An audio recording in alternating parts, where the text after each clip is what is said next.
Click the link in the description for your free Amsoil catalog.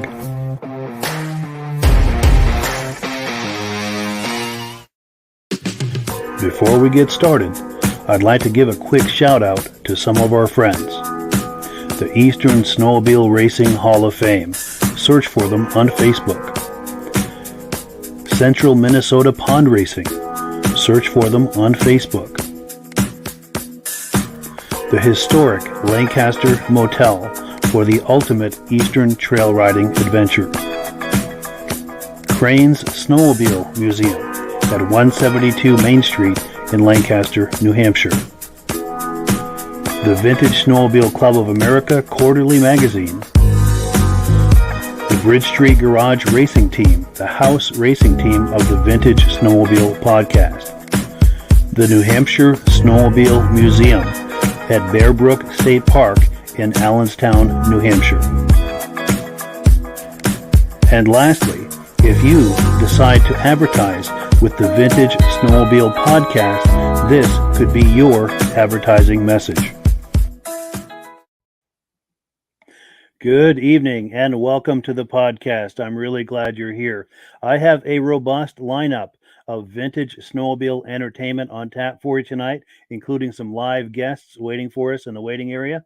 We'll be with them in just a moment. But before we get into all of that, I want to make sure that everything is working properly. So if you can see my face and hear my voice, I'm going to ask you to make a comment. Let me know where you're viewing this from and whether you are a first-time viewer or a regular viewer. Now, to our first-time viewers, thank you so much for stopping by. I hope you have a good time with us tonight and that you decide to join us here each and every Thursday night at 9 p.m. Eastern Time. We simulcast to 8 different places across Facebook and YouTube. So wherever you're viewing this right now, circle back in 1 week's time and we'll have something waiting for you.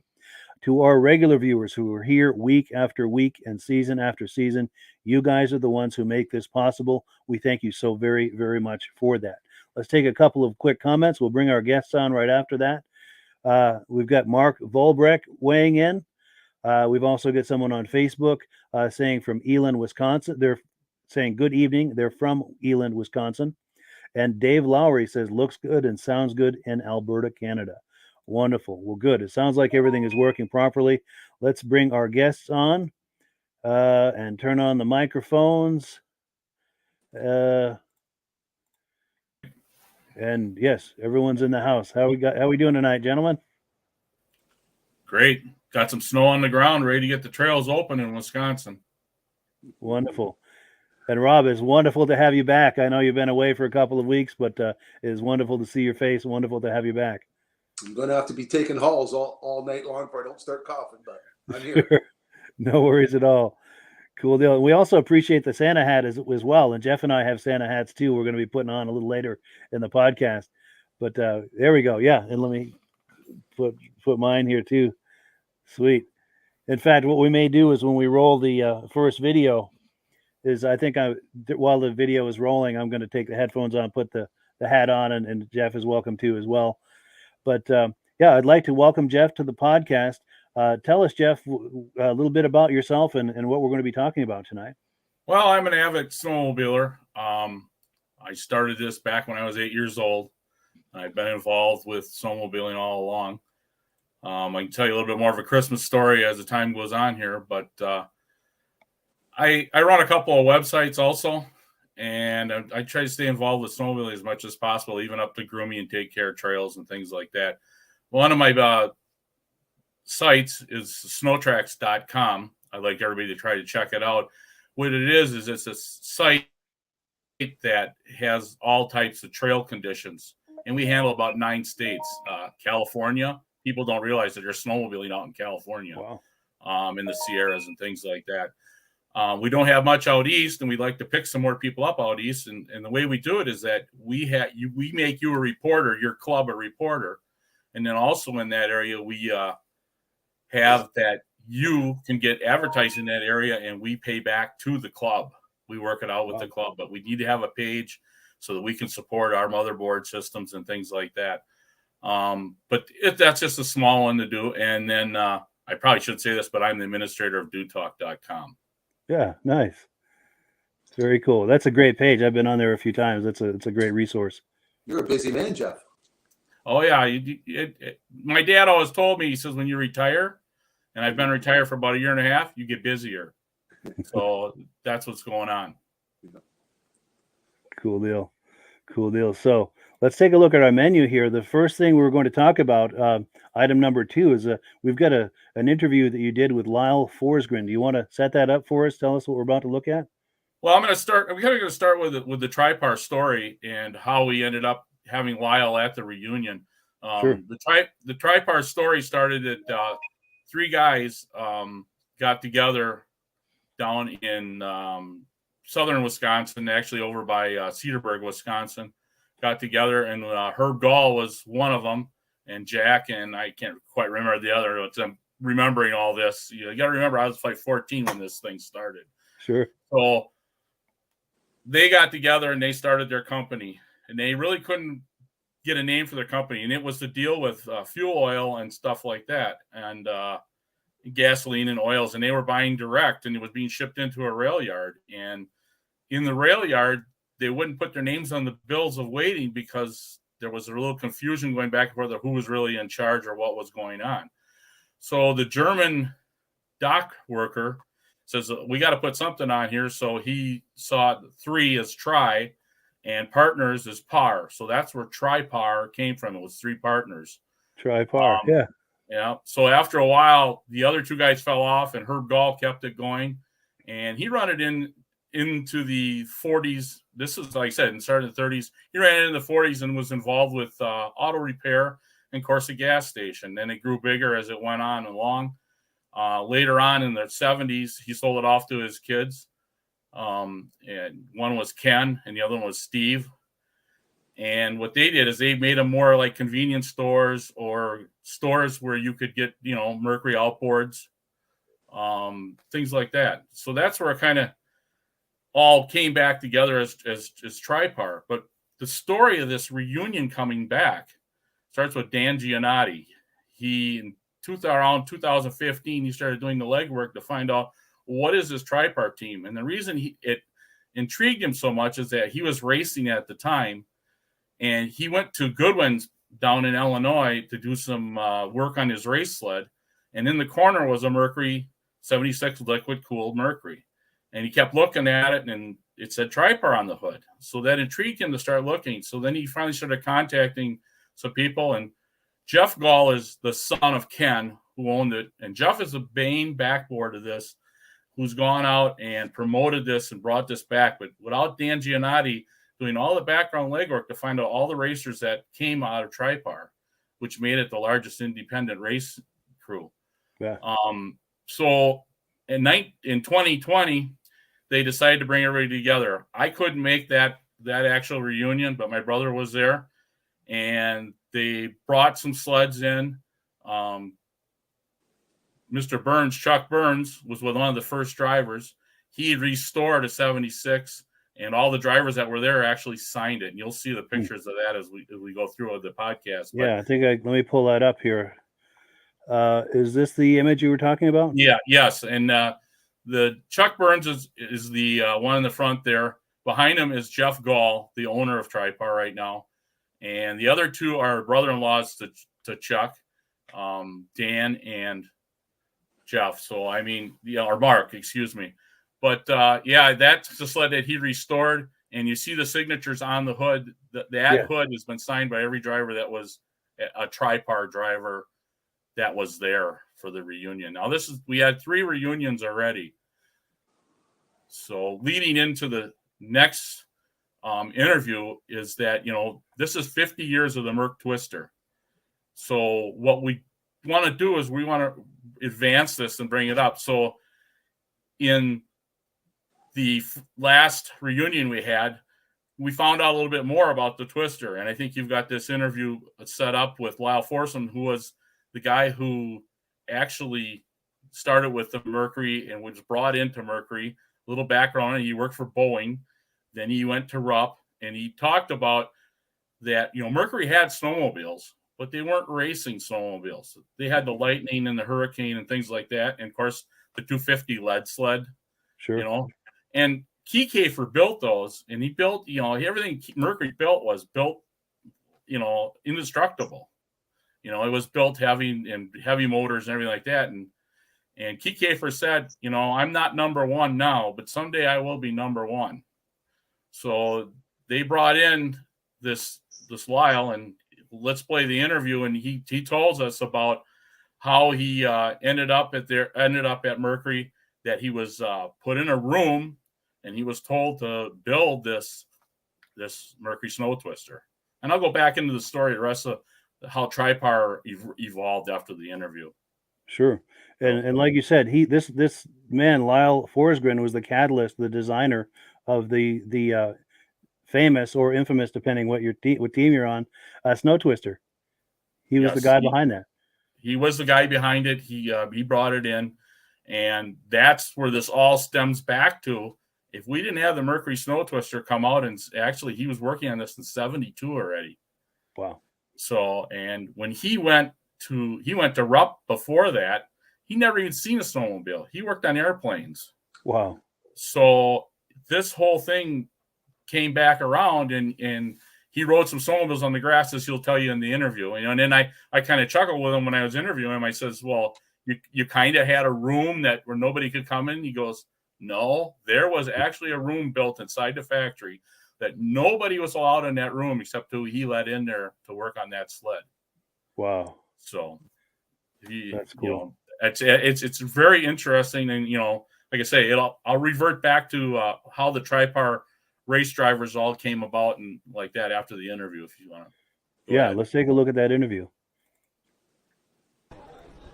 Hey, this is Jeff. I'm at the Tripar reunion. Got a little rain coming down here, but I wanted to interview the guy that's the background of the Mercury Snow Twister, Lyle Forsgren. Can you tell us, Lyle, when you got into snowmobiling?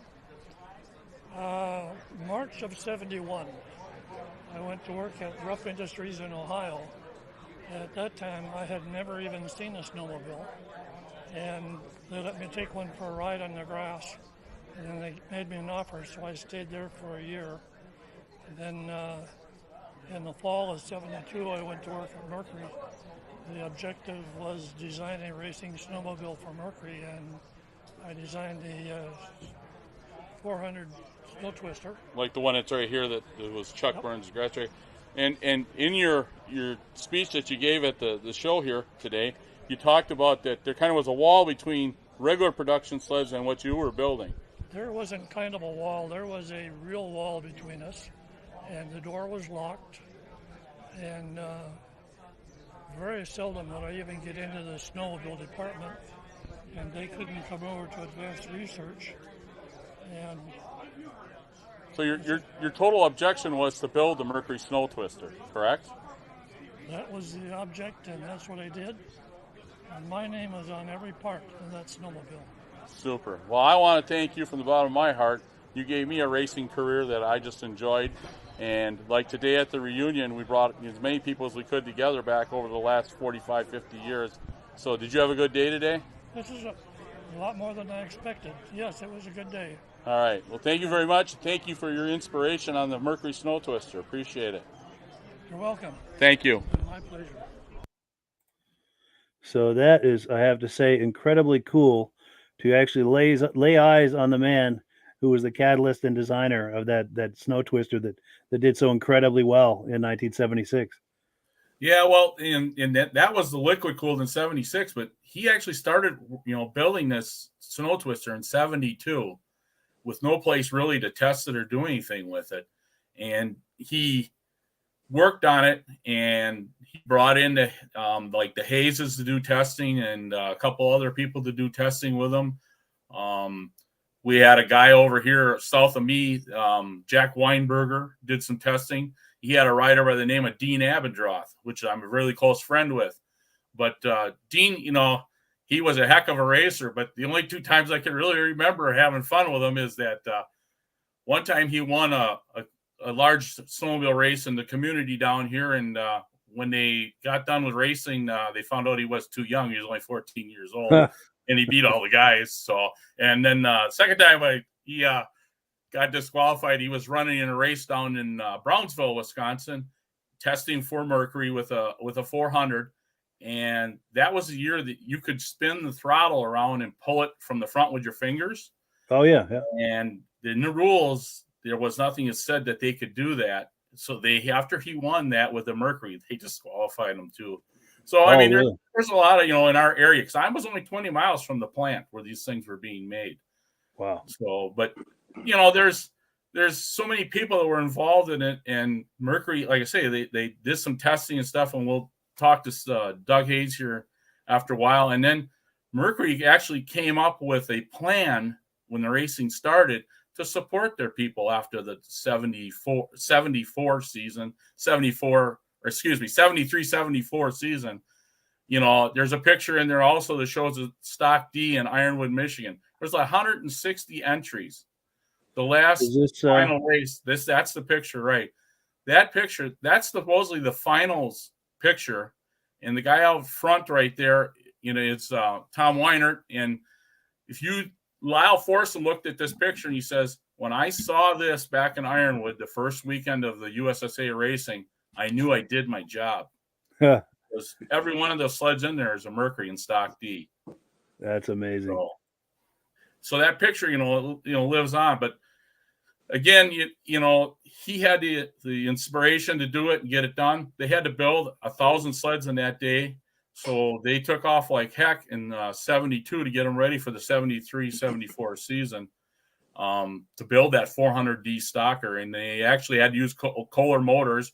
But the Kohler motor was all spec'd by Lyle and Calhoun was their motor specialist.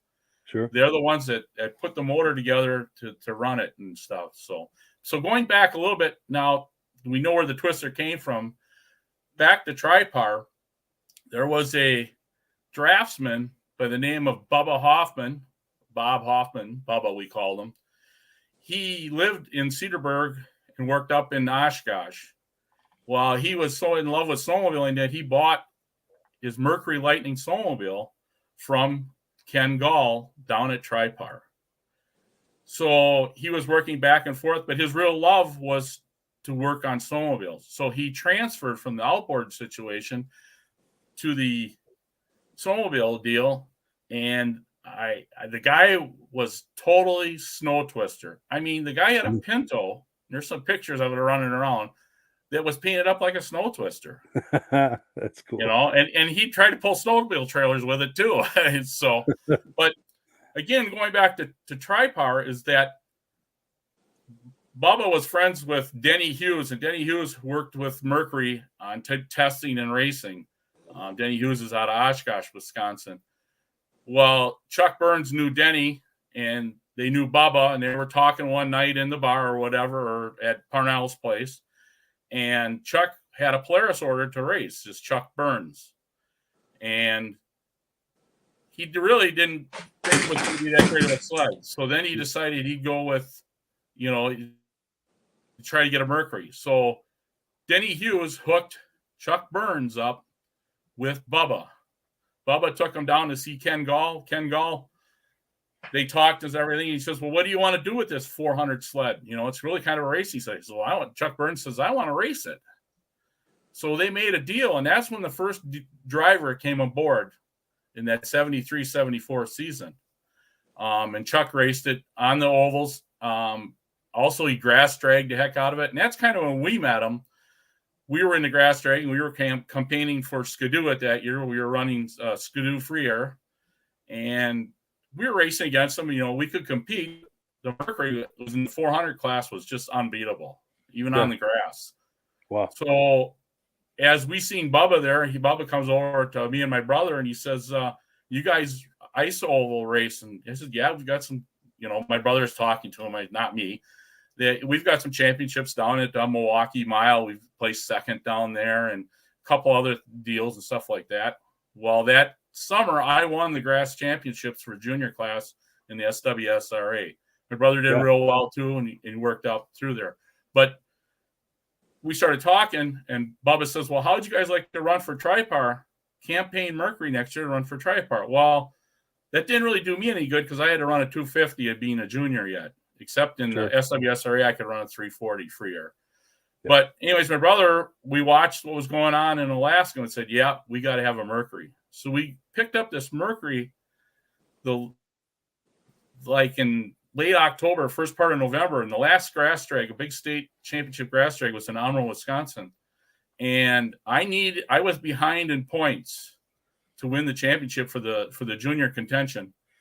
I had to finish first, and the person I was racing against had to finish sixth. Well, guess what? The Mercury proved out. I won the race. They finished sixth. I won the championship. There you go. I came out with 2 championships back in that time there. Yeah. But going back, so that's how we met Chuck Burns, and that's how we got involved with Tripar. And we watched the Alaskan races, and we said, we really need to have, not just the 340. We need to have a 440 to be in the campaign, the campaign for USSA. Well, we ended up getting the 440, did some testing up on Ironwood, and the 440 just wasn't panning out. So Ken Gall says, I'll help you guys out. And Bubba, of course, Bubba was engineering, we're working with his son. We'll build a 440 mod so we can run the Snow Pro and the Hiawatha Cups and things like that. So that's kind of where that went. But as Tripar developed, there also was another racer that came on that year in the 74-75 was Rex Meelan. And he was very good at racing too. So, but again, going back to this Dan Giannotti, he did all the background and followed the drivers. And then when 76 came, it was hard to get sleds. So Tripar had a whole load of these liquid cooled 76 sleds. So like TJ Patrick was on one. He had 2 from Tripar, and there's just a whole list of people that ended up working with Ken Gall to get this Tripar race team, and it was independents. The Stankies, Roxanne Stanky, a female, she ran against the men, and she annihilated them. The other Mercury thing, we talked about Denny Hughes. Denny Hughes was racing. Denny Hughes had a style of racing that was like nobody else's. He had a half sit, half stand on his race sled, and for some reason, he could really make that sled handle. But the thing between the 74s and 75s and the 76 liquid cool when it came out were totally different. You had to work on the 74 and 75 to get it around the corner because it was more of a regular type snowmobile. Sure. But 76, my brother had come up with a stud pattern on his 76 liquid cool. I could pretty much hold that thing to the bar. Wow. Go into the corner at Eagle River and put it into like a power slide and come out of the corner. And I won't share the trick because we played the gray side on everything. The rule books had to be played, and everything had to be aligned and done as best we could so that we can campaign as independents as privateers. Yeah. So, but again, going back to Tripar, so Tripar grew as independents, and Jeff Gall, who's this collection's about, he finally, wanted to know more about it. And his Pangianati, like I said, studied 5 years of all the drivers and brought us all together in 2020 to a reunion. And the reunions have taken off. So now we've gone to the next step. We want to bring in all drivers from the 60s and 70s, bring back a reunion. Now, like the last reunion we had, a guy by the name of Terry Dorschner out of New London, Wisconsin, was a championship rider, Gold Bibber. He came down there. He says, I can't believe this. I haven't seen you guys in 40 years, 50 years. So we all started talking and everything. He got so inspired, he went back to New London, Wisconsin, and traced his liquid mercury down and picked it up. And he just ecstatic about it. I mean, wow. This whole thing is just kind of blossomed. So we needed to take it to the next step. So we took it to the Hall of Fame for a year, and we're going to put together a reunion on August 19th, probably with starting at like 10:30 in the morning with a lunch, and then have a little program. We're going to try to bring in some Mercury drivers and people to talk about what inspired them, not just Mercury, but inspired them in racing. And as a racer, you get that feeling when you're on the track like nothing else. It's there. If you've never raced, you know what that is when you're going down that straightaway at 90, 100 miles an hour, and people, and you're just pushing. I mean, I used to follow guys around the racetrack and learn about them so that I could beat them the next time. Yeah, watch the nuances of what they're doing and everything. Right. Sure. So you want to go ahead and do your announcements? We can talk a little more. I kind of stole the show. I'm sorry, but no, it's all good. And you're right. We're just getting started. We've got a lot more on this with some interviews and everything, but we are up to the point for some announcements. But before we do, I want to take a few quick comments that have come in. Reese Fleury says, good evening from Tupper Lake, New York. He's a regular viewer. We've got David from Alaska Railroad saying hello to Mike, Jeff, and Rob. Loves the Santa hat. Cool deal. And then and I think Jeff's got a Santa hat too, which he's welcome to put on at any time. We've got Stacy and Art Fosler, regular viewers from Platkill, New York, says everything looks and sounds good. David from Alaska Railroad says he'd love to own a liquid twister. It's on his to own list. And then, okay, here we go. David from Alaska Railroad says, love your hat too. He says, come on, Jeff, you're left. So we're getting some encouragement for Jeff to put his on. Cool deal. Here we go. It's officially Christmas time, everybody. Wait, is that do I hear Santa on the roof? Well, mine's kind of a gnome hat, so I hope I don't get any bad emojis going. Yeah. So David from Alaska Road has a question for Jeff. Did you ever get a chance to meet his hero, Bob Eastman, who was a Polaris racer? Actually, I met Bob Eastman down in Milwaukee, Wisconsin. Our 340 Skidoo Free Air was run by a guy by the name of Buck Mills out of Ripon, Wisconsin. And we finished second in the class, and me and his boy, John Mills, were carrying the trophy out, and Bob Eastman stopped, and he says, I can't believe you guys are taking that big trophy home. So I did get to meet him and get to talk to him. Yeah, he was one of the people to look up to during our racing careers. Yeah, I bet, for sure. Absolutely legendary racer. Well, quick story, Jeff. Quick story, Jeff. Back in 1979, I raced an SRX in A-stock class. But in the mod class, I raced a 76 340 SRX. And one time at a race in Owen Sound, I lined up for the semifinals. I had 4 Mercs on one side and 5 on the other side. I was the first one in the corner 1, but coming out of corner 2, they were all ahead of me. Corner 3, I was the first one going in. Coming out of it, everyone. So at the end of the race, I ended up getting a 4th because it was a straightaway where the checkered flag was. So I got a 4th, made it to the final. Then the team beside me was out of Eagle River, a Skidoo team. And I said, what am I going to do to beat them? And they said, do what we did. And they had a Merc Twister painted yellow that one of their kids raced. He says, that's the only way you're going to beat the Twister in the corner is probably one. Yeah. You can't beat them, join them. They were engineered to go around the track. And, even the handlebars were offset. Even the handlebars were offset. It was just on an unbelievable made sled. In fact, Mark Valbright is listening. Mark came up one weekend, and my brother wasn't racing on Sunday. And I told Mark, I says, Mark, you can run this sled today, stuff. And he goes, well, yeah. Well, how do you go into the corner? I said, well, you just keep it pinned to the bar. Well, he was like the first one in the corner, but I'd never seen him come out because he went right over the fence. Oh, no. Wow. And let's see, we've got Darren Bradley saying good evening from Sudbury, Ontario. And then we've got Paul Hall saying hello from Canada. Cool deal. So let's get into some announcements here real quick. We're going to talk about AMSOIL for a second. I'm going to put you full screen, Rob, if you wanted to talk about AMSOIL and the special of the week. Okay. Can we talk about a question somebody asked us a couple of weeks ago? Absolutely. One person asked us a question. He said, I would like to run a high quality oil, but the manufacturer says I got to run their expensive oil. Well, AMSOIL came out with a system called, how do I get this up right here? Freedom to Run. You don't have to run what the manufacturer makes. You have the choice to pick whatever oil you want.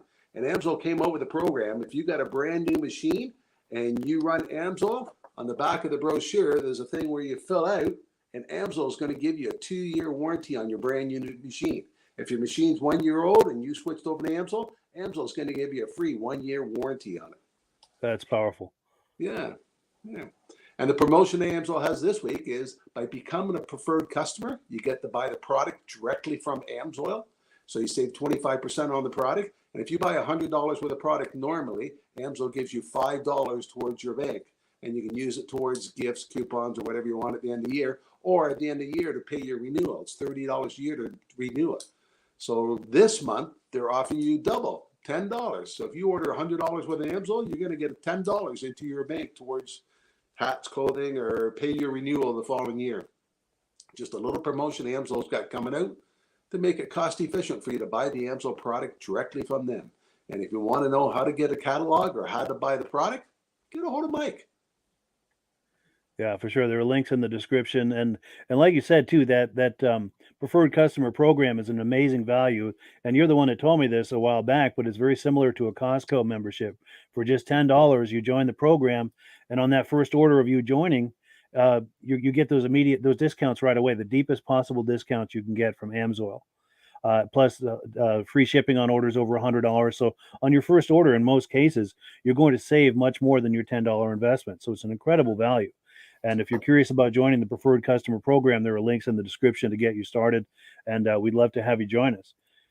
So thank you so much for that, Rob. We appreciate that. And also, in the interest of announcements here, let me pull them up. I've got some people who have sent me questions and images and so forth this week. If you watched us last week, we had Valdi Stephenson on. He shared this image with us. This is an image of none other than Gilles Villeneuve back in the day. So great look into yesteryear. Got to love that footwear he's got on. There's a serious I think there's a serious platform on those shoes there. And then we've got Cindy Lutez. I don't know if it's Lutz or Lutez Loudermilk, but she says she's got a 1977 Panther snowmobile. She's wondering if we could tell her how much it's worth. She believes the engine's frozen up, but the seat is in perfect condition. So if anyone has any thoughts as to what the value of something like that might be, please leave a comment in the comment section. Cindy is monitoring that, and she would be looking for that information. And we thank you for sharing that for her to use.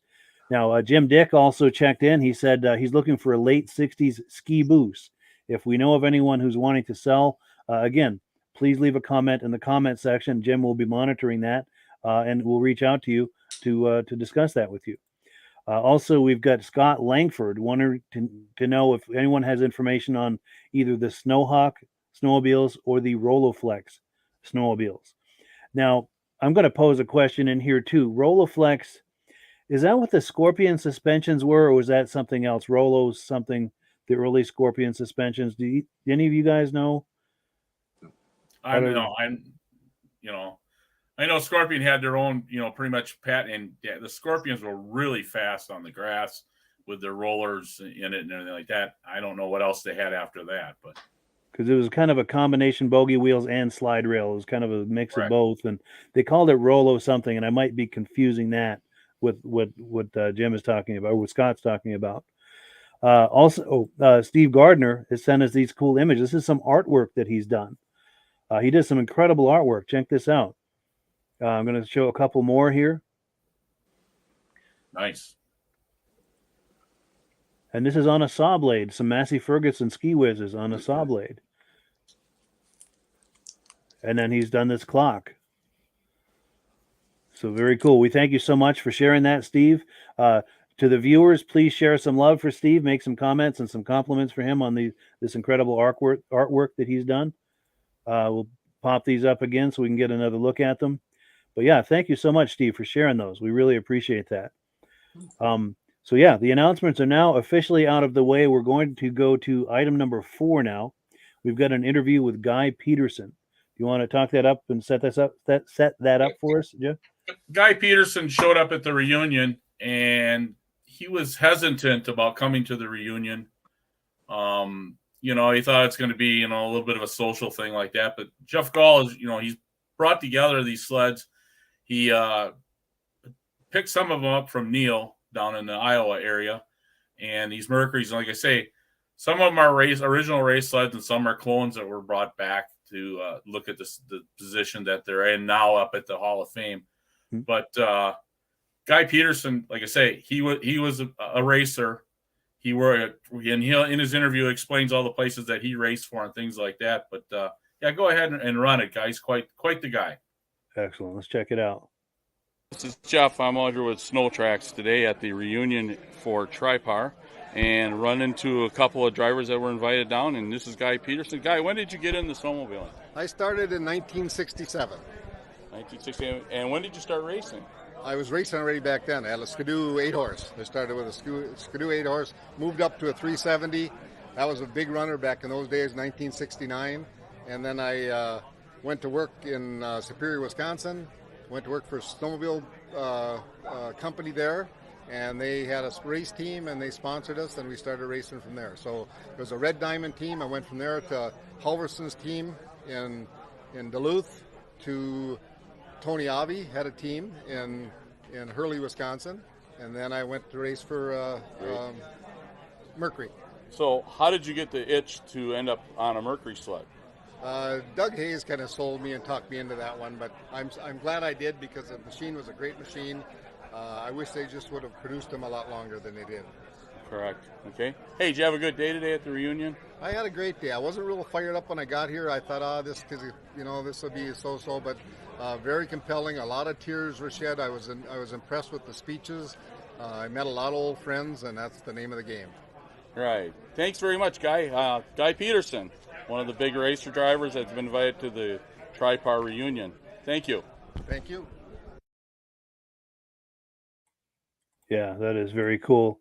And like he's talking about, it's really powerful to be reunited with all of these old friends from 40, 50 years ago. That's got to be an amazing experience. Yeah, and then like I say, we invited as many people that we could think of that raced on Mercury's last year, and got them to come to the reunion. And the thing about it, they weren't Tripar members, but you got to talk to these guys. They worked their butt off, and Mercury advanced a lot of people's racing backgrounds. I mean, it was a sled that, if you had a Mercury, you were going to be in there somewheres, I mean, yeah. And the thing is, there was only 2 real factory drivers, the Stan and Doug Hayes.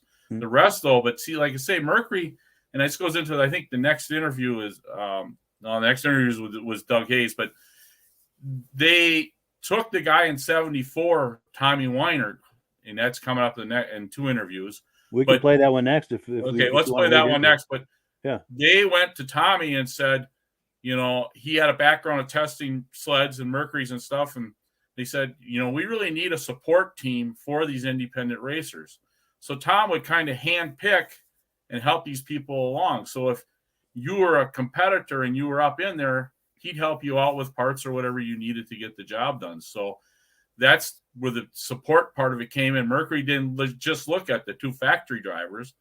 It turned into a support team. I mean, and then you had other people like Brad Hewlings come in, I couldn't compete against the guy. I weighed 285 pounds. He went soaking wet, maybe 100 pounds, Sure. But it all made us kind of a level playing field with this Mercury sled. But yeah, if you want to play, we'll skip the Hayes one, do that one next. But the interview with Tommy Wehner is very interesting. That he was a support team. There's also a picture. I don't know if you see that support truck picture up there someplace.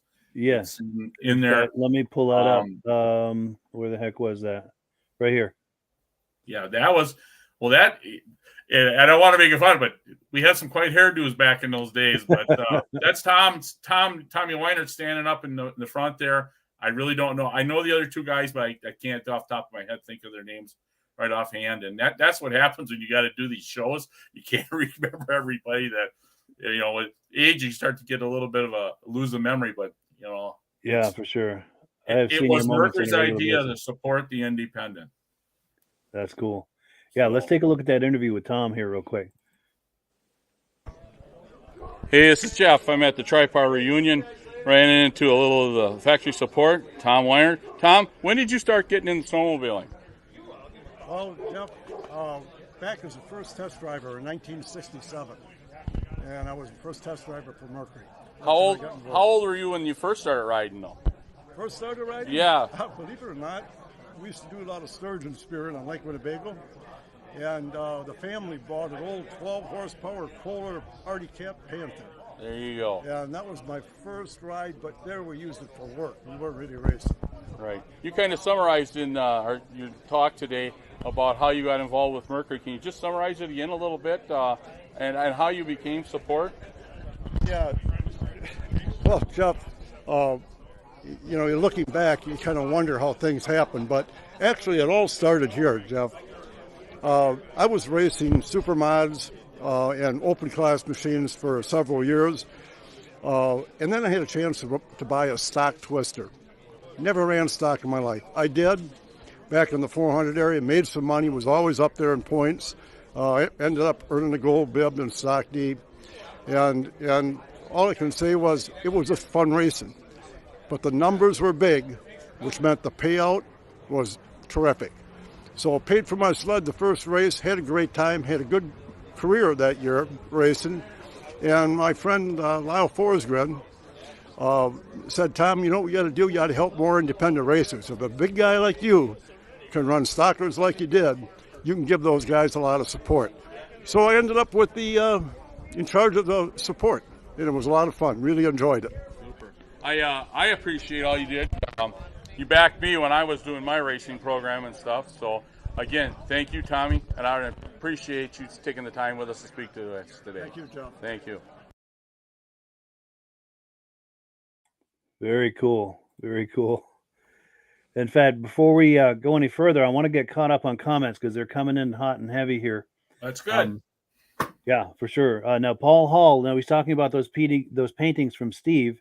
He's saying some cool paintings. Also, Old Ski-Doo 2 is saying nice work, Steve. So it's good to see Steve getting some compliments on those nice paintings. Now, David from Alaska Railroad is saying he had a 74 Roloflex with a brown hood, powered by a 440 Yamaha. The engine vibrated so bad, the engine cooling shroud cracked around the bolts and fell off. Wow. And then Reese Fleury says, great work, Steve, on those paintings. David from Alaska Railroad says, loves the artwork. Very cool. It's nice to see these compliments coming in on those paintings. And then Stacy and Art Fosler, they had a Mercury 1970 250. What a tank it was. The lead sled. Yes, the lead sled. Now, is that the one that looked kind of like the front end of a train? Is that? Yeah, you had a couple of pictures up on your websites this week. Of the 250, and they started with a 150. That there was quite a range in there, but like Lyle says, they weren't allowed anywhere near the twister room. Sure, so. They wanted to go a totally different direction. Sure. And then, do we want to do? Why did Mercury leave the market? Nobody really seems to know, but the biggest thing is that Brunswick took over from Keycafer. This is what I was kind of been told. And Brunswick took over. Of course, they got the penny counters, checking it out and seeing what they're doing. And the snowmobile industry didn't look to them as being a place to go. Now, I heard words that, in 76, that was the last of the front spring suspension snowmobiles before they went into IFS because, of course, Polaris, the next year kind of took over the stock classes with the IFS, and that there was some looking at that and things going on with that. When we get into the pictures, you'll see up at the Hall of Fame, there's a trail twister in the back. That was Lyle's last push. No, that's not it. No, that's not. It's in the way in the back corner, but we do the walk around. That's Chuck Burns. The picture that's up there right now, just a little bit. that's Chuck Burns. He was the first driver that's on his grass sled there. I have to say, sadly, Chuck passed away before we got the sleds up to the Union up there to the International Hall of Fame. And we had a celebration of life and had a bunch of the team members get together. But it's a sad deal. He was really excited for it. His cancer came back. And, of course, you can only battle it so long before you lose your life. So. That's too bad. But, that's sad that he missed it, too. I'm sure Mark and Don, his brother-in-laws, are watching on the podcast today. And, they were very close to him. And so a memorial to him, Chuck Burns. In fact, I probably got a picture. You can see back here. I got a picture of him. Yes. That we use. So very nice. Very nice. So if you want to talk about the next interview is Doug Hayes, I think. Let me pop that up on the screen here. Yeah, let's take a look. Hi, it's Jeff. I'm at the Tripar reunion here with Mr. Hayes. Mr. Hayes, when did you start getting into snowmobiling? My family got into snowmobiling. Actually, the first ride was probably in 1963. And after that, the whole family was hooked, and then my dad became a Polaris dealer in 1964. So your first sleds that you actually got into was racing. What was it? We were a Polaris dealer, and we had a sled on loan from Polaris to try to sell at the dealership. And Alan Hateen called my dad and asked him if he'd bring it to Dollar Lake because they're having a race there, and that Stanley could race it if he brought it there. Super. And so then after the Polaris was drawn, that was a Skidoo, I take it, right? After 64, then Dick Fisher, a salesman from Skidoo, stopped by and talked Dad into taking Skidoo on over Polaris. Dad was kind of filled up with the Polaris Comet model that was so much trouble. He didn't want to do anything with the Comet model anymore, so he decided to take on Skidoo and try those. And today at the reunion, you told us a little bit how you got involved with Mercury. You could just kind of summarize how you ended up on a Mercury. Right. Well, I ended up on a Mercury because my dad's first cousin, Lou Dyson, worked with John Hull, and who was president of Mercury Snowmobile Division in the USSA. And John would have Lou look at some pre-prototype stuff that they were working on occasionally. And when they had the 400 ready to go, John Hull called Lou, Paul Spencer, and myself to come down and look at it, made us a proposal to race it, and we accepted, and the rest is history. Yeah, super. Hey, great job today on what you told us all about, the background of how the Crandon boys got involved with Mercury. Appreciate you coming down and sharing your time with us. Anything else you got to say for the Tripar reunion? It's just been the last 3 years I haven't missed it, so I will not miss it. It's just too much fun to get together with everybody and visit the people we haven't seen for 40 plus years. It's been great. Thank you. All right. Thank you very much. Have a good day. Thank you, Jeff. Bye. Very cool. Anything you wanted to add to that, Jeff? Or?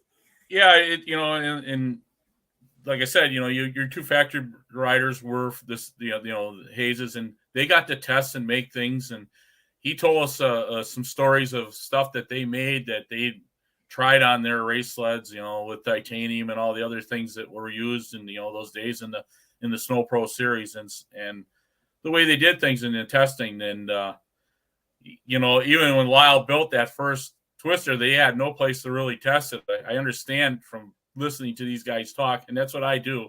I kind of sneak up behind them and put my microphone out, and I'll video record them, or and then get permission from them to use it or whatever. But they actually flew a Twister, I guess, up to Alaska so they could test it on a lake.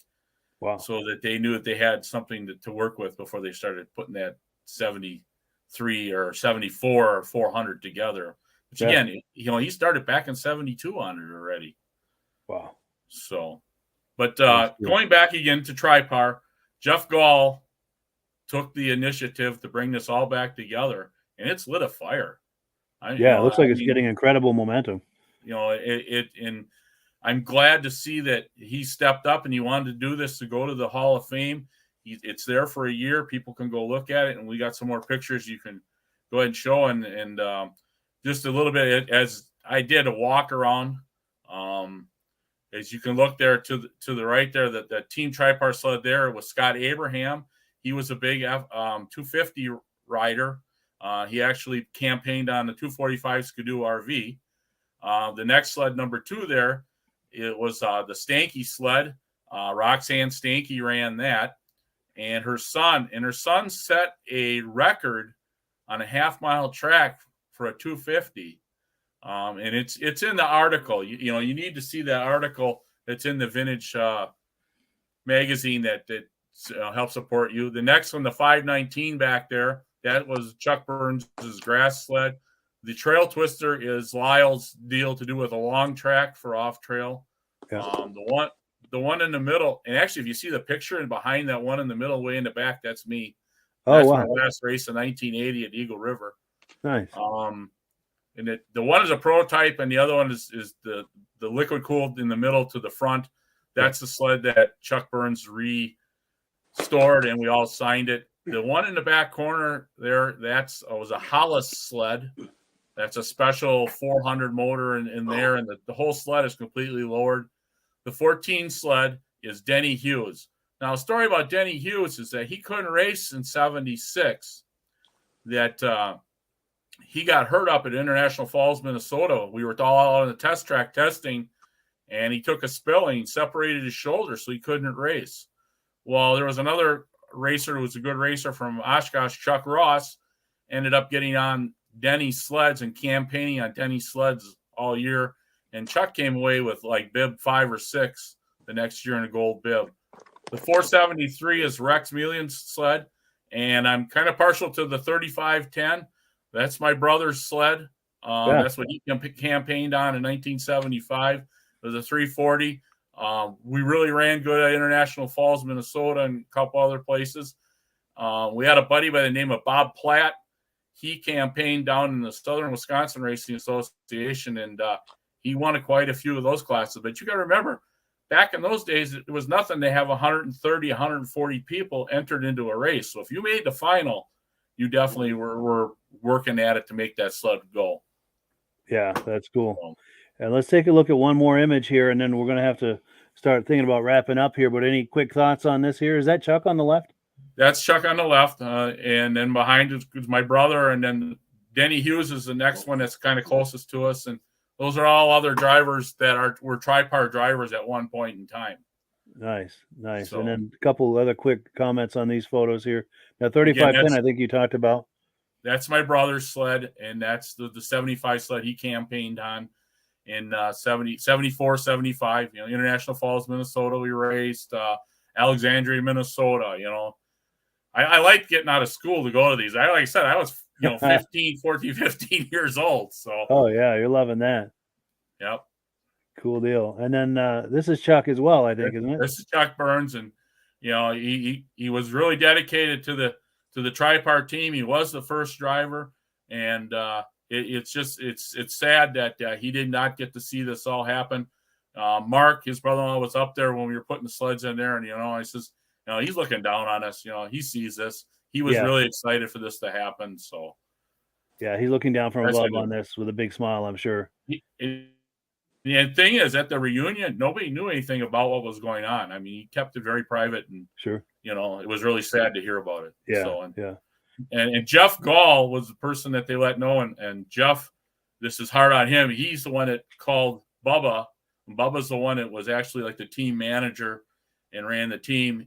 Had to call him and let him know that Chuck had passed away. Wow, yeah, that's sad. So if it wasn't for Jeff Gall bringing us all together, none of these guys done it. But like I said, again, it's brought this great feeling back into it. Meeting all these old guys who we used to race against. Yeah, that's going to be amazing to be reunited with everyone like that. And then speaking of which, here's some images of some of the people making comments.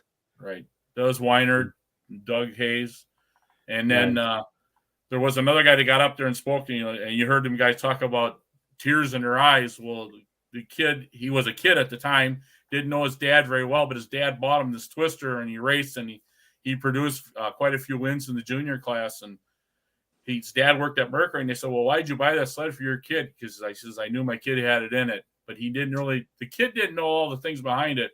But coming to these reunions, he's learned a lot about his dad. So that's amazing. So much good comes from this. Yes. That is cool. And that's why we wanted to share this podcast with you, so that we can get people to come up to the Hall of Fame in St. Germain, Wisconsin. We're going to have that big reunion August 19th, 2023. So nice.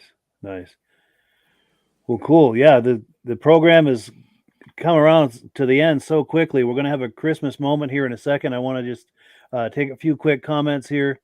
Kevin Culhane says, picked up an all-original 74 last month with 418 miles on it. Still has the foam on the foot pegs. Imagine that. Stacy and Art Fosler say they want to know what the top speed was of the Mercury. Must be this twister. Well, that all depends where you were racing. If you're racing at Newburgh, Wisconsin, and USSA, you probably didn't get speeds of 80 miles an hour. Eagle River, you'd probably push 90, maybe 100. I might be exaggerating on that. I can't really say. But it's not so much about the speed. It was how it handled. I mean, the sled was lightweight. It handled. The 76 was ergonomically set up to go around the corners. That's what made it so formidable. Sure. Right. And then Paul Hall says he found a 1980 Jag 340 free air with 208 kilometers on it, about 120 miles. We've also got someone wanting to know if these sleds are in St. Germain, Wisconsin at this time. Yes, they've been up there since October. They're going to be there for 1 year. And if you're in the area, you need to get in and see the display. Also, a little kick for the Hall of Fame. The Hall of Fame runs on all donations. So to keep the lights and the heat on up there, make a donation when you go in, keep these places going, same as these other museums, because somewhere down the road, this snowmobile fury is going to come to an end, and people aren't going to realize what we all had. Yeah, that's true. And then someone saying, hello, Mike, and someone else saying he's got his 76 Twister. They were ahead of their time. Absolutely. Yeah. And then, of course, transitioning perfectly into the Christmas, David from Alaska Railroad says, hi, Daisy Lou. Looking great. Daisy Lou is the official mascot of the podcast. In fact, let me remove this banner. There we go. Yeah, Daisy Lou is all Christmased up. We gotta love it. All right, so I've been teasing everyone here about having a Christmas moment here at the end, and let me get to where I need to be for that. And the Christmas moment is this, basically. I've got some images that I've downloaded over the years that are Christmas related. Some of them are ads, and some of them are just things that were on people's profile. But let's just, our Christmas moment is this, to go kind of look through them and have a moment. I think this is an old moto ski with some Christmas lights on it. And then I don't know if this was a Ski-Doo ad or if someone just did this, but kind of a cool looking thing to see. I use it on my Do Talk ad. Nice. Very cool. So if you look out the window on Christmas Eve, you may see Santa going by like that on an old Ski-Doo. And then there's an old Arctic-Cat ad. And then I think this one is from a record album, but I don't know any more about it. It's a Judge Strings or something. It looks like a moto ski also. Yes, I think you're right. And then we've got an old Scorpion. I don't know if that's an ad or if that's what that was, or if off a calendar or something.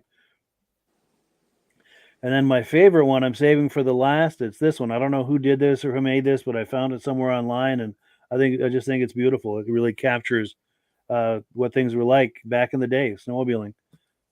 Yeah, get on there, kneel down, put the hat on, and away you went. Yes. But for wherever you rode, you end up fixing for 2 hours after that. Yes, true. Yeah, repair 2 hours to ride for one. But yeah, we're coming up to the top of the hour, so we're going to wind down the program. But yeah, thank you, Jeff and Rob, for coming on tonight, and Merry Christmas. Thank you also to the viewers. Merry Christmas to everyone. We're going to be running reruns the next couple of weeks because I need a little break for the holidays. Just with everything going on, it's just I need a little break. But I hope everyone has a wonderful holiday, and we'll look forward to catching up with you guys. I think it's January 5th. Let me look at the calendar here. January 5th, yeah. But well, I want to thank you, Mike, for having me on and letting me promote this Tripar deal and this racers reunion. Again, we like to get aerial racers from the 60s, 70s, and 80s, whatever, come up to St. Germain in the third week in August, and there is a block available at the American Inn Hotel in Monaco, Wisconsin. So, again, appreciate it, and I hope that this night, talking about twisters, 50 years it is now, and can bring back some experiences for people. Yeah, for sure. And Rob, any final words? Great show, Mike, and Merry Christmas to everybody. Cool deal. Good to meet you, Jeff. Happy holidays. I'd like to hear the Twister stories. Oh, I could tell you a lot more. Yeah, we'll have to have you on another time for round 2. Absolutely. Well, cool. As always, last word goes to AMSOIL, and Merry Christmas to one and all. Hello, everyone. This is Rob and Mike. How you doing today, Rob? I'm doing good. Mike, yourself? Very well. Thank you so much for coming on. I appreciate it. Now, today we're going to be talking about AMSOIL, and in a few moments, we're going to show you how you can get the deepest discounts, free shipping, and free gifts when you order your AMSOIL products through us. But first, I'm going to ask Rob to give you a quick description of what AMSOIL is and why you should consider using AMSOIL products in your motorized vehicles. Thanks, Mike. AMSOIL is 100% synthetic oil. Everybody uses AMSOIL for a different reason. Some people like the benefits that AMSOIL is warranted for 25,000 miles or 1 year. The reason we can do that is because AMSOIL doesn't oxidize. It doesn't form the usual carbons, gums, sludges like petroleum oils do. That's why we can keep it in the engines longer. Petroleum oils never do wear out. They oxidize themselves. That's why they have to be changed at 3,000 kilometers. And AMSOIL likes the benefit that you only have to change the oil once a year. That saves some money. Some of the people like the benefit of AMSOIL is it's a slipperier type lube. By having a slipperier type lube, it cuts down friction and drag. By less friction and drag, engines run 20 to 50 degrees cooler, better gas mileage. Now, AMSOIL says 25% more protection than the industry requires is in the AMSOIL bottles. My average customer gets about 10% increase in gas mileage. That's a big savings. Yeah. And by cutting down friction and drag, for every 10 degrees you cut down the friction and drag, doubles the life of the engine. So by having the engine run cooler, it makes it last longer. Some people like the benefit of the range of the AMSOIL. AMSOIL's flash point is 425 degrees, and it pours at 50 below zero. Wow. If you ever tried petroleum oil when it's 10 below, it turns to honey. And in the summertime, petroleum oil thins out, and once it thins out, that's when it starts breaking down. So AMSOIL is an all-season oil, can give you better gas mileage, longer engine life, less maintenance. It ends up being cheaper over a year's time running AMSOIL than it is petroleum oils. That's amazing. And AMSOIL is available for pretty much any motorized vehicle, anything from lawn equipment, cars, trucks, boats, ATVs, motorcycles, snowmobiles. Yep. And a lot of people phone me up and say, well, what's the benefit of our gear lube? Exactly what I told you about the engine oil. It pours in cold weather, it runs cooler, makes the equipment last longer. And they say, well, what's the benefit of the small engine? Same thing. Makes the engine run cooler, last longer, better performance. So it saves on all the applications that AMSOIL has available.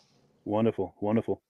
So yeah, let's talk now. Hopefully this has convinced people to think about maybe joining us in the AMSOIL experience. Let's talk about some of the discounts and free shipping and how that all happens. I'm going to pop a graphic on the screen. And by all means, if you want to talk people through how this preferred customer program works.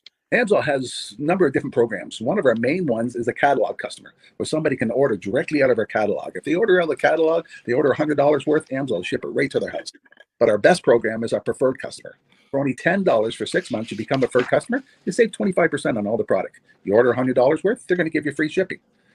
You don't have to order a whole case. You can mix and match. Say you want 4 bottles of small engine, 7 bottles of 5W30, and a couple of gear loops. You can mix and match. You can order 1 bottle at a time if you want. There's no minimums, no maximums. By being a preferred customer, you save over 25% on all the products you're going to buy. AMSOIL sends you extra gifts, a $5 gift certificate on your birthday, $5 when you renew your account, and stuff like that. So it's a good way to save on some of the products you want to buy. For sure. Yeah, it's an incredible value. And this is the deepest level of discount that anyone can get when ordering AMSOIL. Is that correct? It is. Wonderful. So let's take people through the step-by-step experience of placing an AMSOIL order. Then that would include signing up for the preferred customer preferred customer program, so they can receive those deepest levels of discount. So let's go to the website. This is what the website's going to look like. These are some screenshots. Once you go to amsoil.com, there's a link in the description, or you can just type that into a browser, amsoil.com. This is the page you land on. At the upper corner of the page there, you see how I've circled in red.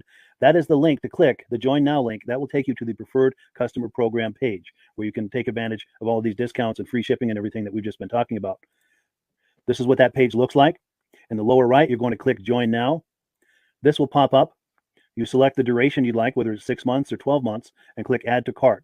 Now, once this pop-up goes away, you'll be back on the main page. And the upper left, you'll see where I've got that red arrow. It says Shop. Now you can start shopping for products, and on your very first order, you're going to get these discounts and the free shipping as long as it's over $100. You'll get all of these benefits right away. So once you click shop, it's going to take you to the product page.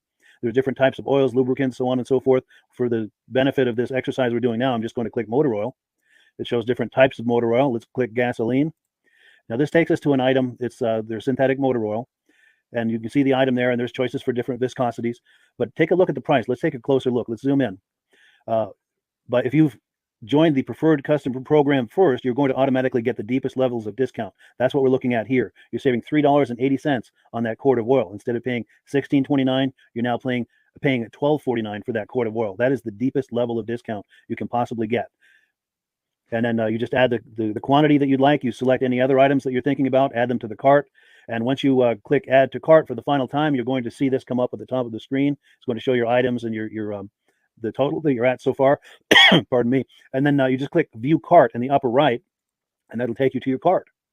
Take a close look here at the upper right. That blue box shows that you're getting free shipping. You're eligible for free shipping on this order because it's over $100.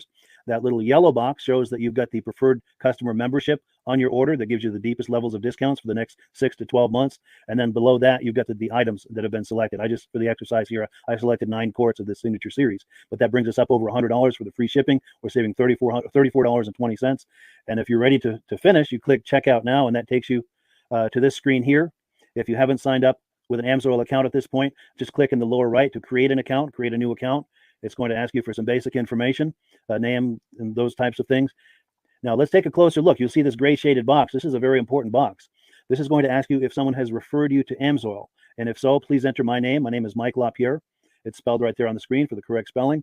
And also the referral number, 304-555-94. That's how you make sure that Rob and I get credit for this. Now, in the interest of full disclosure, I've signed up for AMSOIL under Rob. So when you order using this referral number, Rob and I both benefit. So if you enjoy these podcasts that we're doing, this is a wonderful way to support the podcast, because when you order using this referral number, Rob and I both benefit. And the commissions I make go directly toward offsetting the cost of doing these podcasts. So I thank you in advance for that, for using my referral number. I very much appreciate it. And once you've done that, you just go into the next screen to enter your payment information, and you're done. Now, once you've placed your order that's over $100, and that order includes your AMSOIL preferred customer program, you are now eligible to get a free DVD from myself. Now, this is going to be either a muscle car DVD or a vintage snowmobile DVD. Use the email address on the screen, wkspodcasts@gmail.com. Send me an email. Let me know which DVD you would like me to send you, the muscle car or the vintage snowmobile DVD, and I'll get that right out to you. As you're typing in that email, in the subject line, be sure and type in capital letters, free DVD requests, so it stands out as I'm checking my email, and we'll get that right out to you. So I guess the last thing, Rob, that we wanted to talk about is if someone is considering AMSOIL as a business opportunity. Yes. If anybody has a retail or a commercial account and they would like to buy directly from AMSOIL, just send Mike a line. He'll show you how to set up, and you can buy directly from AMSOIL. But if you are interested in starting your own part-time business, a part-time business that can grow into a full-time income, Mike and I will show you the AMSOIL marketing plan. AMSOIL has a large selection of products that cover almost every application. So it doesn't matter if you're into snowmobile, boating, or ATVing, or hot rods. We have an oil for every application. It's a fun type business. That's I really enjoy doing. Where else can I go and have fun and make money doing it? And Mike and I are here to help you all the way along. If you need any help on how to promote or to find new accounts, we're here to help you. For sure. So when you sign up under that number, this 304-555-94, you're getting Rob and I as a team. Now, Rob has been doing AMSOIL for 40 years. Can you believe that? 40 years. So he knows every aspect of this business, and he knows all of the ins and outs of the products. So he'll be able to help you with any kind of product questions or any kind of questions to show you the different business models that you can do with AMSOIL. And then the other thing that you get when you sign up under me is I've got a strong background in social media. So if you need some coaching on how to generate AMSOIL leads using Facebook and YouTube, I'm happy to coach you with that when you sign up under Rob and I. You get both of us as a team to help you, to coach you, to support you, whatever you need to get you off and running with this business and having fun with it. Like Rob said, it's an enormous amount of fun. If you're like Rob and I and you enjoy going to any kind of boat shows, car shows, motorcycle shows, snowmobile shows, anything with a motor, you like going to those shows, those events, those races, this is a great way to turn that into a income opportunity for you. Yes. And just by wearing my AMSOIL hat at one of these events, people come up and ask me about AMSOIL. People don't know where to buy it, and I'm there to help them, show them where they can buy the product. Perfect. Well, cool. Well, this is great. Any final thoughts, Rob, before we wrap it up? AMSO's a fun business. AMSO's been around since 1968. It was the first synthetic oil to be AI approved. Wow. Yeah. That's amazing. And that's very early in the game too, isn't it? Yes. For sure. Well, good. Well, thank you so much, everyone, for viewing. Hopefully, we've gotten you excited as we are about the AMSOIL products. We'd love it if you could join us either as someone who uses the AMSOIL products or to join the AMSOIL team as a business opportunity. And we thank you so much for viewing. Have a great day. You have a good day.